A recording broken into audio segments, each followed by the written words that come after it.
make sure to give my dad a 5-star review. Make sure to like and subscribe to his YouTube. Thank you for listening and enjoy the show.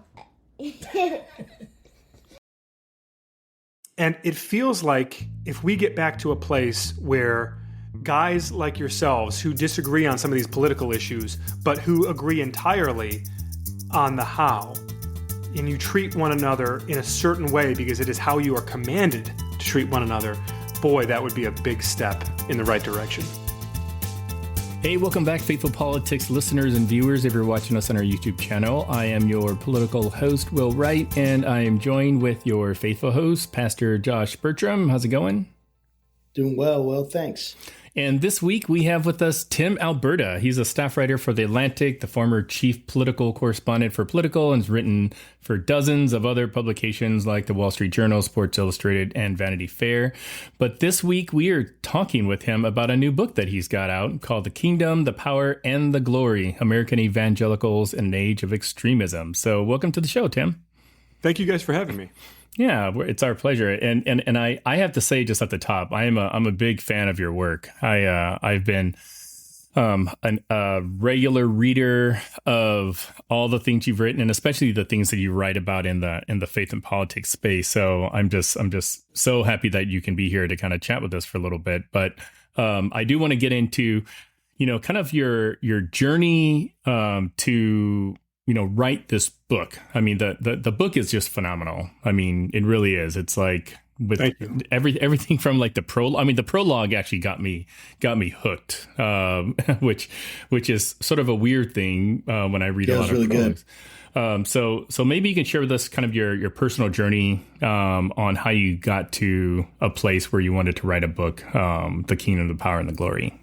Yeah, well, I didn't plan on writing this book, and in many ways, I don't think I ever would have been comfortable trying to take on a project like this. Otherwise, I'm a Christian, and I was born and raised in an evangelical family. My dad was an evangelical pastor. My mom was on staff at the church. All of our friends, our family, our whole community was, built around the evangelical church. And, I think like many people my age who were raised in that environment, as you get older, you start to question certain things. You grow skeptical about certain things. Kind of relating to the institution more than anything else. Didn't really ever affect my faith, but certainly you start to, look at certain people, look at certain issues differently. And all of that said, I still never would have thought to sort of step out and write any of this the way that I have, were it not for kind of a personal tragedy in my life, which was actually right after I had published my first book, which was about kind of the collapse of the post-George W. Bush Republican Party and then Donald Trump's takeover of the Republican Party. Right as that book published, my dad very suddenly died. And the last time I saw him... Sorry. Yeah, it was one of these crazy things that can happen in life where like the highest high suddenly intercepts with the lowest low and leaves you just reeling. And in fact, the last time I saw my dad was when he'd come out to Washington, D.C. for the book launch. He and my mom drove out from our home in Michigan, and we had a great time together. But it was interesting because all the way leading up to the book launch, and then even there at this Washington book party surrounded by all these like VIPs, my dad is like needling me and saying, hey, like, don't waste your whole life writing about these people. Don't waste your whole life writing about politics. Like, there are so many stories out there for you, and God's given you these incredible talents, and don't waste them, think about what's eternally significant, right? And that was, always his message for me. Well, so then fast forward, sorry if I give you the long version here, but the short story is that when he dies suddenly right after that, I'm at our home church in Michigan for the funeral activities. And because my book had been in the news, Trump was tweeting about it and Rush Limbaugh was kind of lighting me up on his show a little bit, and things were interesting for me at that time. I had people in our home congregation at the funeral and at the viewing kind of confronting me about politics, wanting to litigate, what I'd written in my book, wanting to argue about Trump. I mean, my dad's in a box like 100 feet away, and there are people who are like wanting to argue about Trump. That's crazy. I mean, it was. And there's I think we all have had these moments maybe where something that had been sort of abstract becomes very concrete. And for me, I had a sense, because of the work I do, because of the faith community that I'm in, that something was a little off its axis, I suppose, in sort of the evangelical world. But that was really just the moment where it just kind of like a 2x4 over the head, I just there was no avoiding it. Right. And as I thought and really reflected and prayed about all of this, I just really felt this nudge, and the nudge sort of almost became a shove that this was something that I was uniquely positioned to do, that I felt could hopefully help the church. I know that there are going to be some people, and there have been some people already when they've heard about this project who I think are really anxious about it, really, worried that I'm coming to sort of burn down the church. In fact, it's just the opposite. I really felt that there was a moment here to press pause and try to facilitate a dialogue about what's gone wrong, but also what is still right, and how we try to get this thing back on track. I love that. I think that's so cool. I love the story at the beginning of the book where you talk about in the prologue this experience that you've just relayed to us and almost relived in a sense. So thank you for doing that. I'm sure is a very difficult experience. I mean, I know you wrote about it and everything, but I'm sure you wrote about it out of that difficulty and sitting there like, if they're willing to come up to me at this man's funeral that they so deeply respected and loved, and instead of showing respect, arguing with the son about politics, then what is going on? What kind of hold does politics have on the people of the church? And the more that I think about this, the more that I'm interviewing people that write these amazing books, the more I read books like yours, I just get very, very, very concerned. I have I want to stick my head in the sand kind of, the ostrich complex. That's what I prefer to do. But I don't think we can stick our head in the sand anymore. It feels like my church that I grew up in and love so dearly is just careening towards a canyon, and it's just going to fly off this cliff because they don't, or at least a certain section of it, because they're basically deifying Trump to the extent that you can deify someone in America. I mean, to say that someone is God's instrument is basically the closest we can get to deification in America. This isn't North Korea, it's not a giant cult yet. I hope it never, ever becomes that.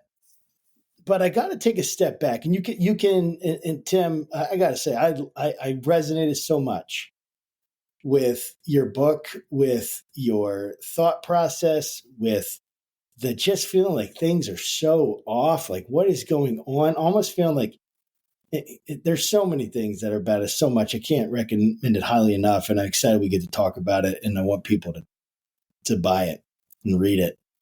But I want to take a step back and ask a process question, because I'm in a doctoral program for a doctorate of ministry, and I love ancient history and stuff like that because I'm a Bible guy and I love looking at all that stuff. And so I'm kind of getting a sense of how do you figure out things from ancient history, right? You have the primary sources, all that. But looking at data now, they had to be selective every time they chose what they're doing, like when they're writing ancient history. And they had access to a fraction of the information we have access to. And how was it trying to wade through the bewildering amount of information that you had to go through? And then talk about the selection process. How did you say, yeah, I want to put this story in. Yeah, I want to do this. Oh yeah, this one's good, but it's not quite good enough. Real estate's expensive in the book, so we gotta figure that out. How did you go through that? Man, that's a really interesting question. What I set out to do first and foremost was really just learn. I wanted to go places I hadn't been. I wanted to spend time around different sorts of people, different settings, different church sizes, different church traditions. I mean, again, we're not, and I make this clear at the outset of the book, we're not casting a net all the way across Christianity here. In other words, this is not a book that's meant to sort of examine the historic Black church or the progressive church or the mainline Protestant tradition or the Catholic. I mean, this is really a book aimed at the conservative evangelical church in America. Now, you're always going to have some sort of definitional overlap and some, Venn diagramming happening. But basically, within that tradition, within the conservative evangelical tradition of today, there is such a massive spectrum to explore that even within that sort of narrower confine, I really wanted to make sure that I could safely say that I had gotten kind of from one pole to the other, that I had explored the entire thing, so that I wasn't caricaturing, so that I wasn't kind of giving disproportionate emphasis to certain things culturally or theologically or politically or otherwise. So I really spent like 3.5 years on the road. I mean, I was just wow, that's remarkable. Yeah, as you guys see, like in the book, I mean, I basically every corner of the country. I mean, I actually did lose count at one point of the churches, but I mean, I was well over 100 churches, but then all kinds of like kind of just ministries, nonprofits, college settings, Christian schools, you name it, right? And then I think the culling process for me was I was about halfway through that reporting journey when I started to think very concretely about, okay, how do I organize this into something that makes sense, right? And I had always, since I was a little kid, like I've always been fascinated by the Lord's Prayer. We were looking for, it's just a funny aside, my mom and I were looking through some like old photo bins and like childhood things in my parents' basement not long ago.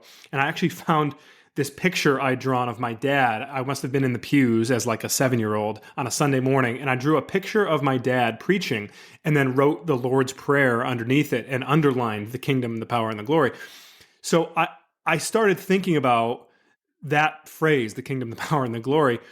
And it really started to click that, okay, maybe this is particularly with the emphasis in the first part of the book on America as a sort of counterfeit kingdom, and as in some ways almost a competing kingdom for too many Christians. And that's when things started to fall into place. So process-wise, once I really had that thematic cornerstone in place, then I could start to sort through these different reporting trips I'd been on, the different interviews, the scenes, the characters, and try to figure out, okay, how do these puzzle pieces fit? And then once you get the big corner pieces into place, and suddenly it starts to make a lot more sense. But there were a couple years there where it was just like, spaghetti at the wall, and you're just like you're just seeing what's like, am I ever going to get this thing written? Exactly. Yeah, exactly. That's so funny. I was going to ask you about the title of the book because we speak to a lot of authors here, and I'm always curious. Like, did you choose the name of the book, or did your publisher? So I'm curious because the Kingdom, the Power, and Glory actually has some significance for you. Like, did you choose that name? I did, yeah. Chose the name and chose the subtitle, which is American Evangelicals in an Age of Extremism. And yeah, it was interesting because, I'm writing for a secular publisher, right? Mm-hmm. This book is published by HarperCollins. It's edited by a non-Christian. I think it was important to me to get feedback along the way. I've got a very close friend of mine who's a believer who I was shipping off chapters to get his feedback. And then I ultimately asked my pastor to read it when the manuscript was done. And he gave me some really good feedback. I told him, I said, look, man, I've got fact checkers. I've got copy editors, but I don't have like a theological backstop here. So like if I've gotten something dead wrong theologically, I don't want to look like a fool. So he saved me from some embarrassment there. But ultimately, yeah, it was a bit of an interesting process, just in that sense of writing an unapologetically Christian book for a secular publisher. There's a bit of a needle threading there, but they've been great, and I think hopefully we'll be able to introduce it to a bigger market than would typically be receiving this sort of book. Yeah, one thing I think I really appreciate about you writing this book specifically is that we've spoken to a number of people that have written phenomenal books. I mean, Andrew Whitehead wrote a book kind of almost similar, American Idolatry, which is really good. He's a sociologist professor. We've spoken to like Robert Jones from PRI. That's great. And a number of other authors that write about stuff in this space. You are probably the first journalist that has written a book of this magnitude, and I'm excited about the reach of this book. But because of sort of your professional background, I think that you have an insight about the American state of mind, especially in this space. Like you have an understanding that most people don't have, and I would be interested to hear how you think that the relationship between evangelical Christians and their pursuit of power has changed, since you kind of started this journey. I mean, there's like the religious right, many decades ago, and that was sort of like one data point, but a lot has sort of happened in between. So I'd love to kind of get your thoughts on that. Yeah, wow. It's a big subject to tackle. I think the thing that I would emphasize, and this really became clear to me in my own reporting, one of the big differences between the rise of the religious right, talking, mid to late 1970s, Jerry Falwell, moral majority, the whole deal, relative, to 50 years later where we are now, there are some similarities, obviously, in terms of how they talk about things. Actually, there are some really striking similarities in how they talk about, public education, how they talk about this kind of secularizing society, how they talk about government coming after religion, things like that. What's really striking as a difference when you think about those similarities, I think the big difference is that, 50 years ago, most of the people involved in that movement who were really sowing a deep fear in the minds of Christians in this country, they didn't really believe what they were selling, right? In other words, they were saying that the apocalypse is nigh, that beware, this country's about to collapse. The secular humanist progressives are gonna take us over, and they're gonna banish the Almighty from public life, and you and your family and your church aren't safe. They said those things to gain influence, to gain political power, to raise a lot of money, to build a bigger and bigger platform. But most of them didn't actually believe their own rhetoric. I mean, we know that from contemporaneous statements. We know it from interviews after the fact. We know it from memoirs that have been written. I've talked with people who were involved in that movement who, it was all just sort of it was a bit of a ruse, right? If you fast forward 50 years, I do think that today a lot of folks really do believe it. And that helps to explain the Trump phenomenon in a way, because this talk of, the barbarians are at the gates and America is on its last legs and desperate times call for desperate measures and the ends justify the means. Well, suddenly, if that's the way you're thinking, then it starts to make sense how someone like Donald Trump could become the champion of this movement that he has nothing in common with. I mean, in fact, I have, I quote people in the book, Mike Huckabee and Robert Jeffress and others, who talk about how the reason that Trump became their champion was because he didn't play by their rules. He didn't read their sacred texts. He wasn't restrained by their same, kind of religious strictures, if you will, and that freed him to fight for their community, their under siege community, as they would describe it, in ways that nobody else could. And to me, that is like the great tipping point in this relationship between the evangelical community and our political culture, and specifically this alliance that has been, several generations strong between Republican Party politics and between white evangelical Christians. You really see how what was once an alliance that just sort of made sense in certain respects, some shared priorities, has really almost turned into something that is built on existential stakes and tremendous fear. And that's a dangerous place to be, I think, for a lot of us who, regardless of where you stand politically, believers are told again and again and again and again, Genesis through Revelation, fear not, right? Like that fear is deeply unhealthy in anywhere in society, but it is especially unhealthy inside the church. And I think that fear has in many ways provided the ammunition for some of these forces outside of the church. I love what you said in the book. You said there's two words, and I'm going to butcher it. I'm going to get them wrong, but basically under duress or under stress, like basically what actually explains Donald Trump. And it is the fact that, like, how did he capture the evangelical heart and mind? It's because evangelicals felt like martyrs. They felt attacked.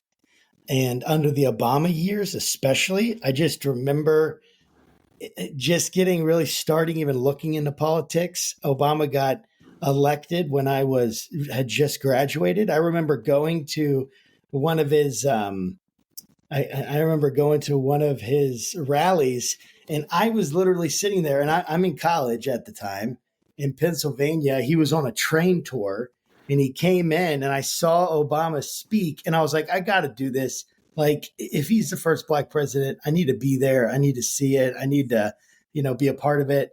And he's speaking, and I was chanting, no, like, I was like, no more Bush, no more Bush. I'm like, all right, fine. Everyone else is doing no more Bush. So it was, and it was electrifying and all that stuff. Now, I didn't end up voting for Obama. That's just because I'm white, probably. So I didn't end up voting for Obama. It was just the way that, white Republicans, were. So the whole reason I'm putting all that out there is that this has been happening for a long time. And Trump seems like he's someone who is capitalizing on a situation, right? That there is a strong contingent of voters who feel like they're martyrs, who have a lot of money and they have a lot of power. And if you can get them activated, and American history has shown when you get evangelicals activated, at least in the second part of the 20th century, they can get things done, right? And move things forward. And if you get them with a cosmic battle, then now it's good and evil. Then I'll die for it, right? Then I will become a martyr for it. Like that kind of, and I've heard people talk about that. And I've heard people talking about it for a long time. It's deeply concerning to me. People tell me, hey, Sandy Hook I had a church member tell me, Sandy Hook was made up, right? They made all that up. They're just trying to take away our guns. And so, and this was years ago, before Trump was even, right? Is Sandy Hook during Trump? No, that was during Obama. Yeah. So it was before Trump was even there, like in terms of like really seriously a contender. So it's been around for a long time. And I've been yakking, just giving context for this question. Definitions are so important. And I feel like we walk around, and if I say Christian nationalism, I have good friends that say there's nothing wrong with that. I'm patriotic. They think Christian nationalism is I'm patriotic, and I'm a Christian, and I'm really patriotic. I don't want our country to go down the toilet. Neither do I. right? So I'm patriotic, and God is going to bless this country and whatever. So help us understand from your personal experience. We've had scholars on here explaining what Christian nationalism from a philosophical point of view. You had a guy who wrote the case for Christian nationalism on our podcast to talk about it. So we've had all those things, but what has been your experience of what Christian nationalism is on the folk level, on the level of the normal people walking through this, telling people that Sandy Hook is made up and that COVID's not real? What is Christian nationalism in that context? Help us understand it and define it. Yeah, look, it's a really important question because definitions are important, to your point, and we do a disservice to the dialogue we all need to be having when we throw around terms haphazardly. For me, I think about this in pretty simple terms, right? I view my national identity through the lens of my faith identity, right? But I think for a lot of folks, that has flipped, and they view their faith identity through the lens of their national identity, right? And that's dangerous. It's dangerous for any number of reasons. I think when you start to get into this talk of Christian nationalism, we're talking about something more than just, we need to have a country governed by Christian laws, right? And we should declare Christianity state religion, as some people want to do, or we should impose a religious test on immigrants coming to this country, like Trump floated a couple of weeks ago on the campaign trail. It gets beyond that specific thing. I think, although those are obviously components of it or symptoms of the sickness, I think what we're dealing with at its core is a question of idolatry, right? We are talking about people who feel as though America is in covenant with God. And when you believe that something is blessed, consecrated in that way, that thing can become an object of obsession, of worship, of idolatry. And you feel as though, as the pastor who succeeded my dad at my home church, he explains this better than I ever could in chapter 1 of the book. But he says, look, once you get to that point, you believe that fighting for America is fighting for God, and that you have to fight for America as though salvation hangs in the balance, right?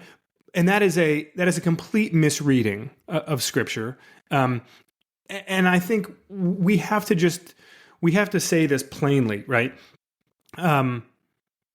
There's a difference between, in my view, folks who have just sort of gotten their priorities mixed up a little bit, and who, the emotion of the moment has gotten to them in recent years, COVID-19, George Floyd, Trump's reelection, January 6th, right? There's been a lot going on. It's a crazy time in America, right? There are some people who I think really mean well, and who they've just, they've strayed a little bit. They've gotten those priorities mixed up. There are others, however, who I think have really just brazenly and shamelessly hijacked Christianity and tried to weaponize the gospel of Jesus Christ for ends that are entirely abiblical, and they're simultaneously telling every other Christian that if you're not doing this, then you're a coward. You're weak. You're just like the Germans who didn't stand up to Hitler, right? And that is, I would say, sort of Christian nationalist in its purest form. Is Christian nationalism is sort of seizing Christianity, the concept of Christianity, and wielding it as a weapon to advance a nationalist ideal. And again, there are varying degrees of this. It's a bit of a spectrum that we can unpack, but there are certain folks who have done that in ways that are profoundly, profoundly damaging. And I think that's where we, as a body of believers, we are called, the New Testament model is, which we in America have completely turned on its head. The New Testament model is, grace for the outsiders. They don't know better. They don't know God. We are to treat them with grace. But real strict accountability for the insiders. Those in our tribe, those inside the church, we are to hold them accountable. And it feels as though the time has come for a bit of a reckoning in the church when it comes to this question specifically of Christian nationalism. Because if you Philippians 3:20 says, our citizenship is in heaven. And there are certain things in Scripture that are, a bit ambiguous. They can be interpreted different ways. But this question of the kingdom to which we are called and how God makes it clear and Jesus makes it clear that there is no competition here, that they will not tolerate competition.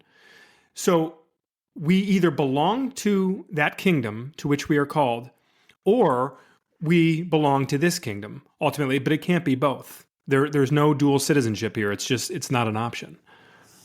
Wow. So in your book, you discuss obviously the significant support of Donald Trump from a lot of evangelical voters, and it's something that is bewildering to me, even to this day. And we were we were blessed to be able to speak with Stephen Hassan, who wrote a book called The Cult of Trump, which is really, really good and answered a lot of questions I think I had about people in the faith. But I'm curious to kind of get your, thoughts, top 3 reasons why evangelicals have flocked to Trump. Because I'll be honest, like sometimes I have to do kind of like a self check, because I'm as a Christian myself, I'm like, there are more Christians in this country that support Trump than not. And, am I making the right decision not necessarily like idolizing or supporting Trump? I mean, I consider myself somewhat of a baby Christian. I came to the faith back in 2008. So I don't profess that I have all the answers, and and if there's some scripture that says, if you're not worshiping at the altar of the golden trump, then you're going to hell. So what are some of the arguments that you're hearing for why evangelicals have flocked to Trump? Well, look, I think if you go back to 2016, there were real deep-seated doubts among not just the evangelical rank and file, but among some of the most prominent evangelical leaders in this country, many of whom have since become, Trump acolytes. But, they privately and even publicly in certain instances were really just explicit in saying that they didn't trust this guy, that he'd spent his entire life as a skirt-chasing Manhattan billionaire, pro-choice, Planned Parenthood supporting, Democrat donating liberal, right? So why would they trust him? What's interesting, though, is that, and we kind of flicked at this earlier in the conversation, but Trump has excellent political instincts. I think that is consistently misunderstood about him, that he really does get this in ways that a lot of people don't understand. And to the point that you guys made earlier about, what a huge voting bloc white evangelicals are, and what history tells us as far as when that voting bloc really gets engaged and mobilized, things happen because of it. So Trump recognized that. So what does he do? He starts talking about specific things. He makes a promise to so you asked for 3, and this will actually, I think, give a good window into that. So first, he promises pro-life Supreme Court justices, right? He issues a list and he gives names, which is something that had never been done before. And he said, look, you can hold me to it. This is the list. I'm going to pick one of these pro-choice Supreme Court justices, right? And then, of course, he winds up choosing 3 later on, and Roe v. Wade comes down because of it, and we can get into that.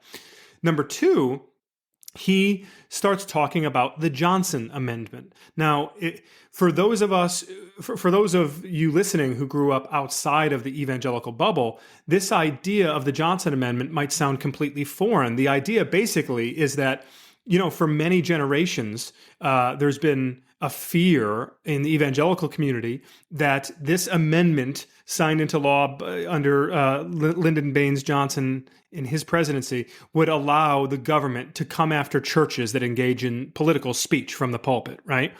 And even though we have a huge body of evidence to show that the government has never done anything of that sort and really doesn't even have any interest in doing, there are churches that have basically made it their mission to dare the government to come after them by engaging in the most explicit political activity possible, and the IRS still hasn't lifted a finger just because it's not something they're going to do. So, so the abortion issue, the big government is coming after us issue, and then I think the third thing, he chose Mike Pence, right? And that was, I think, symbolically really interesting because one of the things that really freaked out evangelical Christians about Trump was his personal history, right? It was very difficult for a lot of these people to try to square, well, hold on a second. I told my kids that morality matters in public life, that character is essential in our public leaders. And, my parents threw a viewing party for George W. Bush's inauguration, not because they loved Bush, but because they were so disgusted by Bill Clinton and his scandals in office, right? So it was difficult for evangelicals to reconcile that position with then voting for Trump. So when Trump brings onto the ticket the guy who, drinks milk with dinner every night and who won't go out to any sort of an outing without his wife present and who is like a model of Christian virtue. And he is. Listen, I can disagree with Pence and criticize him on a number of fronts, but he is a very decent man who's committed to his family and who lives out his values, right? Yep. And I think that was Trump signaling to a lot of these people, look, if you vote for me, I'm not going to backslide into the sort of depraved, Playboy channel cameo Donald Trump that you used to know, right? And I think that was sufficient in the 2016 election to give these folks a reason to suspend their skepticisms and say, you know what, I'm still a little bit uneasy about this, but the alternative is Hillary Clinton. The alternative is, one or two or three pro-choice Supreme Court justices. And I'm willing to take this chance on this guy. I think that was a completely defensible position for a lot of evangelicals to take. And I say in the book that, I know lots of people that was me who took that vote. Yeah. It's in 2016 it was. In 2016, I think the argument becomes altogether different and much less convincing by the time you get to 2020. And then now looking ahead to 2024, boy, oh boy. This guy is out on the stump saying things, calling his opponent vermin and, really calling anybody who disagrees with him vermin and saying that they should be run out of the country and talking about not letting any non-Christian migrants in. Like, it becomes very difficult to rationalize at this stage.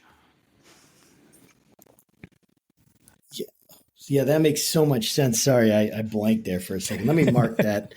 Let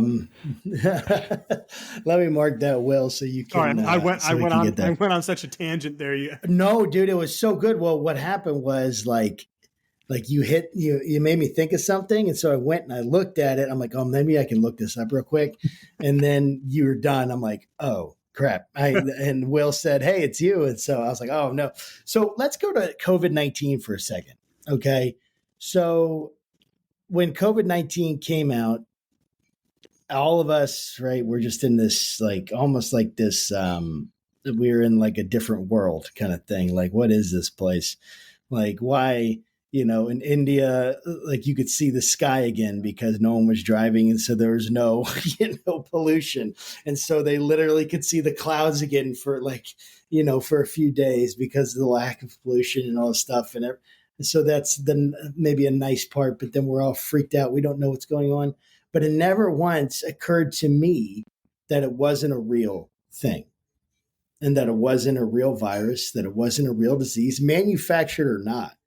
I have no problem with saying that, we could manufacture something and it came out in Wuhan and where they're doing laboratory tests on those exact kind of viruses. So I don't think it's super like a stretch to say that it escaped or maybe even purposefully. I don't know. Show me the evidence and we'll figure that out. But never once did I think it wasn't real. Never once did I think that, we had Governor Northam here, super, liberal governor here in Virginia, and before Youngkin. And I thought he did a great job handling it. I thought that, personally, I thought that, all things were good, right? The reason I'm bringing it up, because in the book, you talk about how people came and say it's made up. The government's trying to control us. They're just trying to get Donald Trump out, which it's like he's the guy who did Operation Warp Speed or whatever it was called, and had this thing, took away all the red tape to get this thing going. So with the COVID-19, and this hits personally, because there's so many people that I saw leave good churches and go to churches that just had someone who was less careful, charismatic, whatever. And you talk about this, the church that goes from 100, Floodgate or whatever, that goes from 100 to thousands or whatever it was, 1,500 people now attending this church. And I've seen that is not an exception, right? That has been happening over and over and over and over again in every single major city in this country. And how do you feel like the response of the evangelical church and movement, how do you feel like its response to the pandemic kind of reflected the values and the priorities that were really, how did it expose our idols essentially? It's a great question, because I think in a lot of ways, and sometimes people are surprised if I say this, but I think in a lot of ways, COVID-19 did more to expose these schisms in the church than even Trump did. Absolutely. Because think about this. With what I had said earlier about the kind of generations long, low simmering panic about the government coming for us, and secular progressives are going to shut down your churches. They're not going to let you worship. They're going to persecute Christianity. It's happening overseas. It's going to come to America, right? In some ways, COVID-19 was like the fulfillment of that prophecy, right? If you've been marinating in that message for decades, and suddenly the governor of your blue state says, "Hey, you're not allowed to go to worship this Sunday." Yeah, now, man. Keep in mind, okay, well, now if there was a gas leak in your church, right, and there was a fire truck out front on Sunday morning, and they said, "Hey, sorry, there's a gas leak. It's dangerous to your health. You can't go in there." Would people have viewed that as as big government trying to shut down Christianity? I doubt it. I guess it all depends if somebody believes that the gas leak was real. Right. That's fair enough. That's a good point.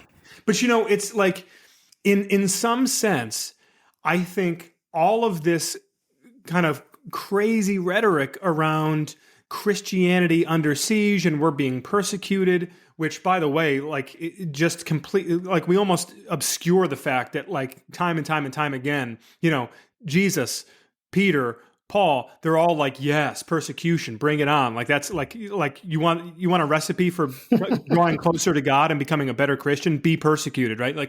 But that's a separate podcast. But we're all getting so fired up and kind of bent out of shape around this idea of, the church being in the crosshairs of big government, that I think it gave a lot of Christians permission, they felt, to talk and behave in ways that they never would have otherwise. You've got people coming after pastors in the middle of COVID, calling them Marxists, because they closed their doors for like 3 or 4 Sundays. Like, what are we doing here? What are we talking about, right? Or if they said, hey, we're going to do some social distancing in the pews, or hey, we've got a large elderly population. Could you please wear masks? And people would go in refusing to wear them, saying, no, I'm not. No, faith over fear. I'm not wearing a mask. Like, I'm sorry, but again, this is a psychological phenomenon that I think we've barely began to unpack here, and I think it's going to be something studied in the church for a long time. I think you're going to have seminary students who haven't even been born yet, who are one day going to learn about this period of church history, because it wasn't just the reshuffling from one congregation to the next that you described, Pastor, although obviously there was a ton of that, and I've documented a lot of it myself. It was also the behavioral changes that people suddenly felt free to again, it kind of goes back to this the question around like wielding Christianity as a weapon, and viewing the church as like a battlefield to be conquered instead of a bride to be loved. That's what it felt like, is that churches suddenly were becoming battlefields, and the fighting was no longer over doctrine, over theology. I mean, those were like the good old days, right? And now it's, are you a Marxist? Are you a woke progressive? Are you practicing critical race theory if you preach about racial reconciliation? But all of that, I think, in a way, really does trace back to those first few weeks of the COVID outbreak and the decisions that some pastors made, especially pastors in blue states where you had Democratic governors imposing restrictions. That those wounds have not healed in these churches. And in fact, I've been talking with some of these pastors just in the last couple of weeks who I keep up with. And I think the fear obviously is, with Trump on the ballot again, with a Biden-Trump rematch looking very likely in 2024, whatever peace and harmony has been visible at surface level maybe over the last couple of years as people have tried to bind up these wounds, this thing could really fall right back apart and turn even uglier in some ways than it had been. What happened to the good old days of being able to excommunicate someone just for sexual sin? Now we have to. I mean, I'm just kidding. we have to make church great again, Josh. That's your job. Dude, that is the new platform. Make MCGA. Yeah. Doesn't have the same. Yeah, it doesn't really roll off the tongue very well. Yeah. But so Tim, I'm curious. You've spoken to a ton of people just kind of about various faith related matters, and it's really easy to kind of just focus on all the it's easy to focus on the downfall of American Christianity because there's just so much material. But can you give us a story, an experience, an interview, or just some interaction you've had with people that you've gone about the country, that can kind of, I don't know, reinstill some hope into me as a Christian, and because I'm sure you've heard of tons of people leaving the church, right? For a variety of different reasons. Probably the most common reason I hear from people is Christians are just crazy. So help me, regain some confidence or hope in American evangelicals. I would say a couple of things. The first being that what breaks my heart, and a big part of the reason that I wanted to write this book, is that I think the non-believing world has judged the church, understandably so, based on its worst attributes, based on its ugliest behaviors and its and that's hard. I think it's hard when you think about kind of sweeping characterizations of any movement, any institution, but it's especially hard when it comes to the church because, as John Dixon, the Australian theologian who teaches at Wheaton College, he writes in one of his books about how Christ wrote this perfect symphony, like the most beautiful symphony the world has ever heard. Every note flawless, just perfect, and you don't even know how to process it. It's so beautiful.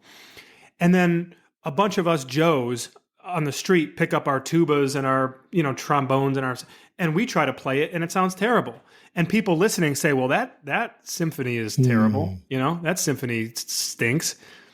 And you're like, "Well, no, hold on. It's just that I'm not any good at playing it." Right? Don't judge the symphony. Judge me.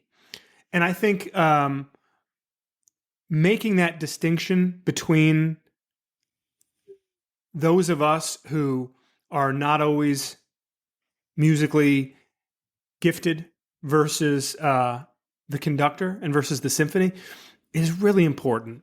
And so what I've tried to do with the book and what I see a lot of people in my generation doing, and this will be my second point in a moment, but trying to make that distinction and trying to present to the outside world, like, look, ultimately this book is trying to shine a light into the darkness, right? And when you shine a light into darkness, it exposes what is wrong and what is false. And that can be very unpleasant. But it also illuminates what is right and what is true. C.S. Lewis said that we know what a crooked line looks like only because we know what a straight line looks like. And I think exposing on the one hand, but also illuminating is just really important. And that's the work that I see a lot of Christians recommitting themselves to, because whatever's gone wrong in the church, they recognize that ultimately the best thing for the church is the same thing that's the best thing for the broader culture, which is Jesus. Right? And so how do we turn the emphasis back to Jesus? How do we focus on the symphony and not on the people trying to play it? And I would add to that, the great source of hope for me in this project has been young people. Because I'll tell you, I refer to them at one point in the book as the children of the moral majority, and I would kind of consider myself in that camp. My parents, that was their generation, and absolutely. And the children of the moral majority, we process this stuff a lot, just in a very different way. For example, I think where so many of the threats were externalized to the moral majority, right? The government is coming for us, and they're going to shut down our churches. It's the secularists. It's all from the outside, this threat. I think many younger Christians, when they think about the threat posed to Christianity, they start inside the church. It is an internalized conversation. It is, how did we get this so wrong? How do we clean it up? How can we better witness to our neighbors, right? And one of the places I saw that most readily was at Liberty University, where in some ways, Liberty has become like a poster child of the corruption of the evangelical movement, right? And yet, within that, you've got tens of thousands of young people on that campus, young, conservative, evangelical Christians who they want nothing to do with the Trump movement. They want nothing to do with the MAGA movement. They don't find their identity in American politics. And that is a significant generational break from where their parents have been. And the thing that I really notice about them, these young people, when they talk to their parents about it, they're not judgmental. They're not mean-spirited. They're not condescending. They're loving. They're trying to bring back these folks who have maybe lost the plot a little bit, who have maybe gotten their priorities a little bit mixed up. I think this next generation of evangelicals, they have their eyes wide open and they can see this for what it is. And that gives me tremendous hope.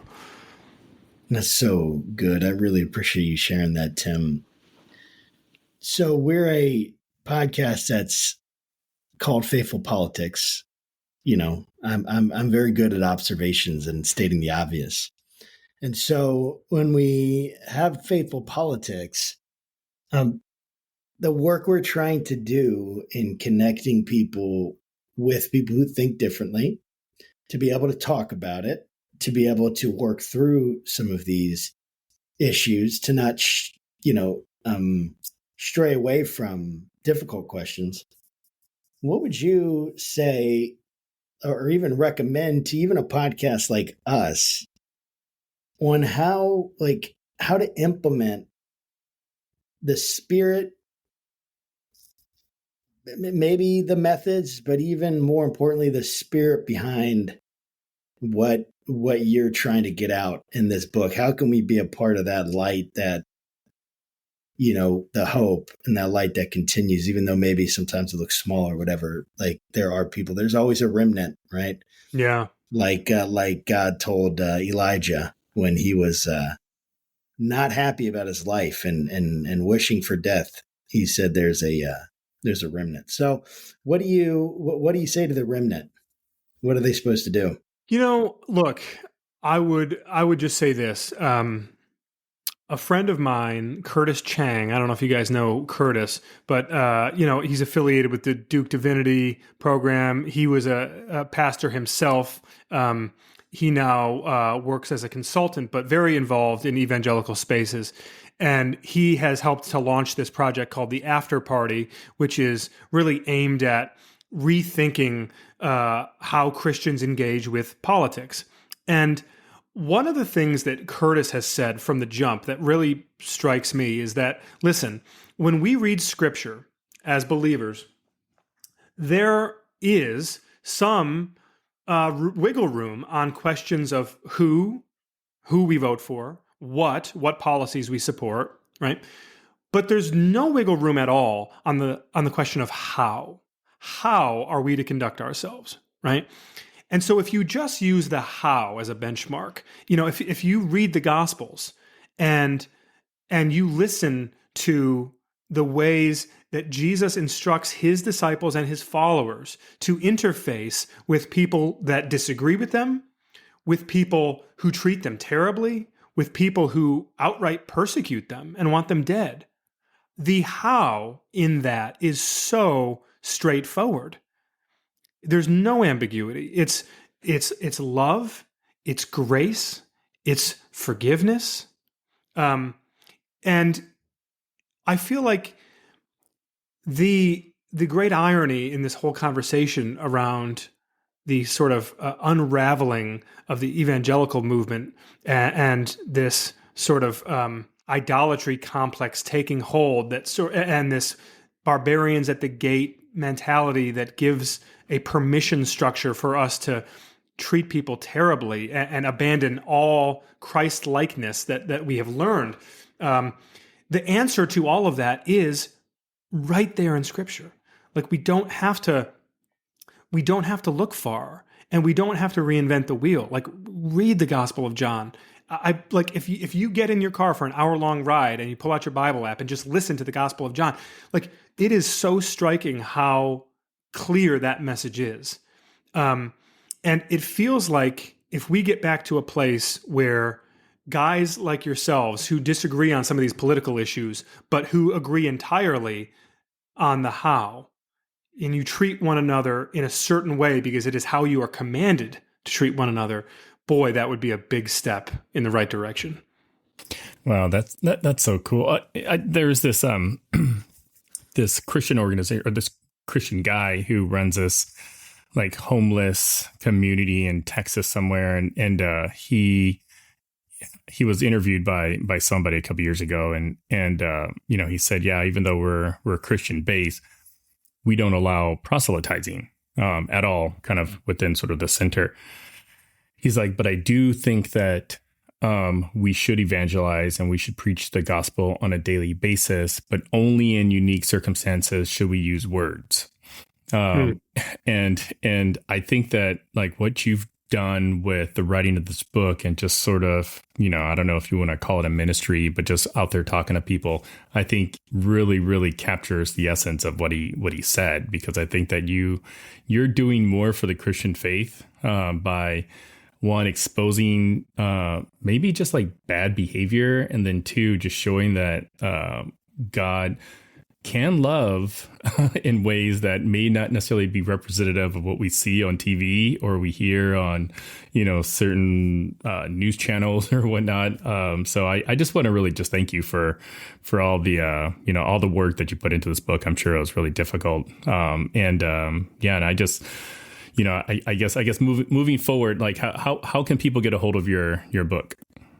Yeah, I appreciate you saying that, Will. I do. I really do. And, I'm, to be clear, I'm the worst of all the sinners, and there's nothing special about me. There's something really special about Jesus, though. And to the extent that I can try and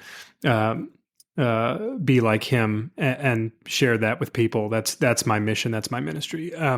You can find the book. That's so good. Yeah, you can find the book wherever, man. You can find it on Amazon or HarperCollins or at local bookstores near you. And I have a website, bytimalberta.com. People can read my emails on there. I'm happy to, people want to shout at me or pray for me or both. That's cool. I like to hear from folks. So I'm an easy guy to find, and I'd be really blessed if folks would consider picking up a copy or sharing it with somebody that they love, because I think that we're at a pretty interesting crossroads here, and I just hope that we can at least have a dialogue about why and where we go from here. Awesome. Well, thank you so much, Tim Alberta. The book is The Kingdom, the Power, and the Glory, American Evangelicals in an Age of Extremism. And make sure you go out and buy the book. So thanks again, Tim, for everything. Thank you, gentlemen. Yeah, thanks. All right. Appreciate you having me.